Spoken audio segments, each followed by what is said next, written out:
Very good evening, class 3. This is Marigold Unit 5, The Balloon Man. Now I think all of you have seen a balloon man. দেখেছিস তো বেলুনওয়ালা মেলাতে balloon বিক্রি করতে? তাই তো আমরা সবাই দেখেছি। The Balloon Man. He always comes on market days and holds balloons, a lovely bunch. And in the market square he stays and never seems to think of lunch. They are red and purple, blue and green, and when it is a sunny day, the carts and people get between. You see them shining far away, and some are big and some are small, all tied together with a string. And if there is a wind at all, they tug and tug like anything. Someday perhaps he will let them go, and we shall see them sailing high, and stand and watch them from below. They would look pretty in the sky. Written by Rose Fileman. Rose Fileman. Let us understand the meaning of this poem. কি বলছে পোয়েমে? বলছে he always comes on market days and holds balloons, a lovely bunch, and in the market square he stays and never seems to think of lunch. বলছে market ডেজে আসে। Market days মানে অনেক সময় বা অনেক জায়গা আছে যেখানে সব দিন বাজার বসে না, যেমনি গ্রামে হাট বসে, সেরকমই শহরে বা অনেক অনেক জায়গায় সপ্তাহে 2-1 দিন করে বাজার বসে।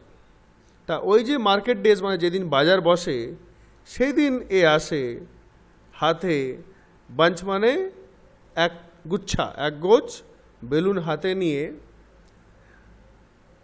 কোথায় থাকে, কোথায় দাঁড়ায়? Market square. মার্কেট স্কোয়ার মানে মেন মাঝখানে, বাজারে মাঝখানে যেখানে চৌমাথা, সব জায়গায় যাওয়া যায় ওখান থেকে, সেই জায়গায় দাঁড়ায় এবং বেলুনগুলো বিক্রি করে ওখান থেকে।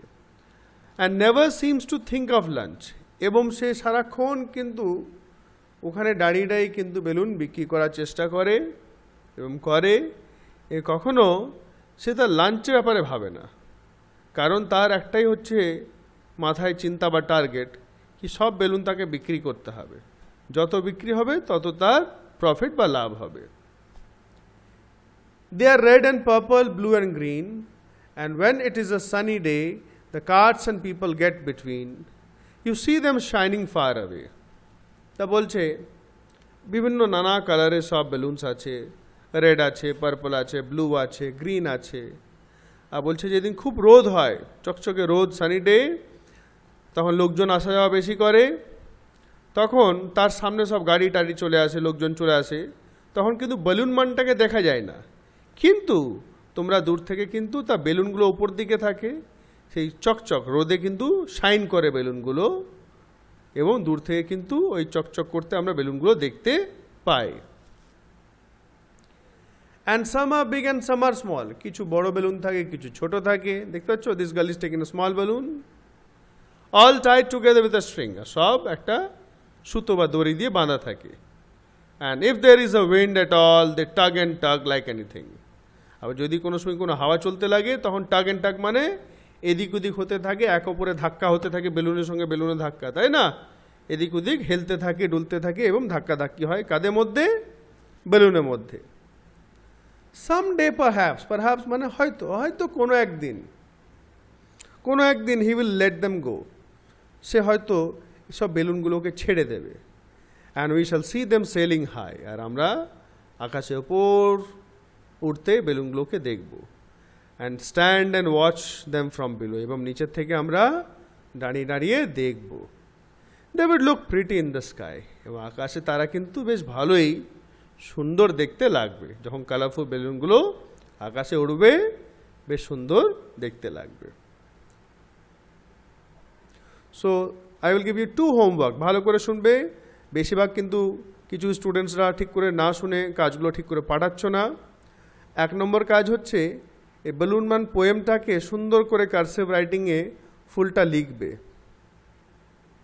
ছবি পাঠাবে দিয়ে, 1 পেজ হোক 2 পেজ হোক, পুরো পোয়েমটা লিখবে সুন্দর করে, হচপচ হবে না, কমা ফুল স্টপ ঠিক করে লাগাবে।